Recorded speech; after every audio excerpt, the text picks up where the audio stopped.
Hola, el día de hoy vamos a hablar sobre la comunicación oral e individual. La comunicación en sí es el proceso de transmitir y recibir ideas, información, mensajes entre individuos. La comunicación tiene como interés central aquellas situaciones de comportamiento en las cuales una fuente transmite un mensaje a un captador del mismo con un intento consciente de afectar el comportamiento del último. La comunicación se refiere al proceso especial que hace posible la interacción entre la especie humana y permite a los hombres ser sociales. En su sentido general, la comunicación es la unión, el contacto con otros seres, y se puede definir como el proceso mediante el cual se transmite una información de un punto a otro. Todas las comunicaciones, sean intencionales o no, tienen algún efecto y están compuestas por una serie de elementos de la comunicación. Su propósito u objetivo se puede denominar bajo la acción de informar, generar acciones, crear un entendimiento o transmitir cierta idea. La comunicación oral, esta es aquella que se establece entre dos o más personas. Tiene como medio de transmisión el aire y como código un idioma. Cada técnica empleada con el fin de intercambiar ideas tiene un campo de aplicación muy variado, entre los que figuran el personal, social, profesional, político o científico, entre otros. Sea cual sea el momento, el lugar o la circunstancia, comunicarse es un proceso inevitable del ser humano. La comunicación oral permite a los individuos realizar las acciones de la vida cotidiana, formarse como persona e integrarse en la vida social. Y la comunicación individual, esta se da entre dos personas que están físicamente próximas. Cada una de las personas produce mensajes que son una respuesta a los mensajes que han sido elaborados por la otra o las otras personas implicadas en la conversación. Los seres humanos estamos incluidos en un mundo de la comunicación. Por esto que para un mejor estudio se ha dividido en tres: la comunicación interpersonal, que se realiza entre dos personas; la comunicación grupal, que tiene lugar entre tres o más personas; y la comunicación social, que utiliza elementos técnicos y puede llegar a millones de personas. Aunque en este curso hablamos un poco también sobre la comunicación interpersonal, que es la que realiza cada quien con uno mismo, las distintas formas de comunicación presentan características distintas, ventajas o desventajas distintas, y por tanto son útiles o inútiles, según los objetivos de quienes la utilizan. Nadie utiliza un canal de televisión comercial para dialogar con un amigo. Cuando se utiliza un medio de comunicación social es muy difícil saber cuál ha sido la reacción o efecto del mensaje. Hoy se hace una diferencia muy clara entre medios de la comunicación informativa.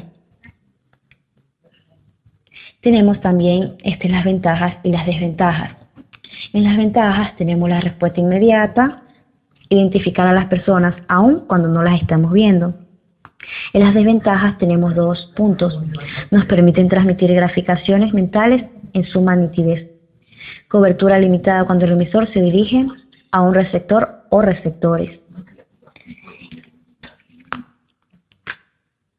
En la comunicación oral e individual tenemos algunas clases de comunicación, que son la charla, la conferencia, el discurso y la conversación. La charla, esta nos proporciona información y diálogo con el resto. Su objetivo es transmitir información, crear un estado mental o un punto de vista. La conferencia, esta es la reunión de personas que escuchan frente a frente la información que otro proporciona. El discurso es el razonamiento oral, perceptivo de alguna extensión dirigida a un público, a una sola persona. En esta intervienen 4 tipos de discurso, que son el expositivo, el argumentativo, el descriptivo y el narrativo. El expositivo, consiste en informar acerca de determinados hechos o realidades. Supone un emisor que conoce de un tema dado a un receptor que lo desconoce. El argumentativo consiste en razonar, apelando a juicios de valor o lógicos, a favor o en contra de una tesis respecto de un asunto. Pretende convencer o persuadir a la audiencia de algo, admitiendo una conclusión, ofreciéndole una razón para admitir esa conclusión.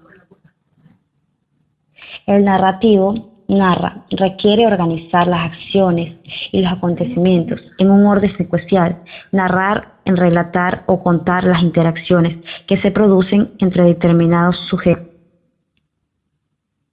El descriptivo, como su palabra lo dice, describir, consiste en representar la realidad a través de sus características. Describimos cuando enumeramos los detalles de sus partes, cualidades o circunstancias.